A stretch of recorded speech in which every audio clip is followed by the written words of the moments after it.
ଜୟ ମା ଶିଲା ଜୟ ବାଗେଶ୍ୱରୀ ବାଲାଜୀ। ତ ସାଙ୍ଗମାନେ ମୁଁ ବହୁତ ଆଶା କରିଥିଲି କି ଶେଷ ସୋମବାର ମୁଁ ନିହାତି ବୋଲବମ୍ ଯିବି ଆଉ ପ୍ରଭୁଙ୍କ ମୁଣ୍ଡରେ ମୁଁ ସେ ଯେଉଁ ପାଣି ଢାଳିବି, କିନ୍ତୁ ସବୁ ଆଶା ମୋ ଆଶାରେ ରହିଗଲା। କାହିଁକିନା ମୋ ଦେହ ଏତେ ଖରାପ ହେଇଗଲା କି ମୋର ସାଲାଇନ୍ ପର୍ଯ୍ୟନ୍ତ କଥା ପଳେଇଲା। ତ ଇଏ ହେଉଛି ଆମ ଗାଁ ପ୍ରଶାସନ, ଆଉ ପ୍ରଶାସନ ଆଗରେ ଯାଇଥିଲା ଆଉ ଏପଟେ ଗୋଟେ ଲିଙ୍ଗ କରାହେଇଥିଲା, ସେଇଟା ଆପଣମାନଙ୍କ ସାଙ୍ଗେ ସେୟାର କରିଥିଲି।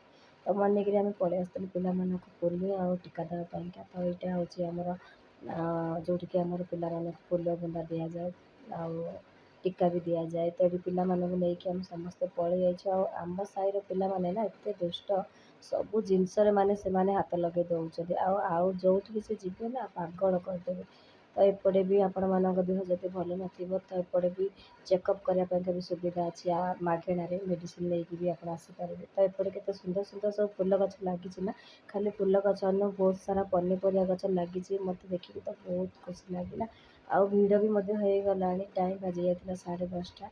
ଆଉ ପିଲାମାନେ ଏଇଠି କେମିତି ହେଉଛନ୍ତି। ଆଉ ମୋ ପୁଅର ଟୀକା ପାଣି ଥିଲା, ଯେହେତୁ ମୋ ପୁଅ ଦେହ ଭଲ ନଥିଲା ମୁଁ ତାକୁ ଟୀକା ଦେଲିନି। ଏଇପଟେ ଗୋଟେ ପିଲାଟି ଟୀକା ଖାଇକି କାନ୍ଦୁଛି। ତ ଏଇଠି ଜନନୀ ବହି ଆଶା କରୁଛି ଆଜିର ଭିଡ଼ିଓ ଭଲ ଲାଗିଲେ ଲାଇକ୍ ସେୟାର ସବସ୍କ୍ରାଇବ୍ କରିଦିଅନ୍ତୁ।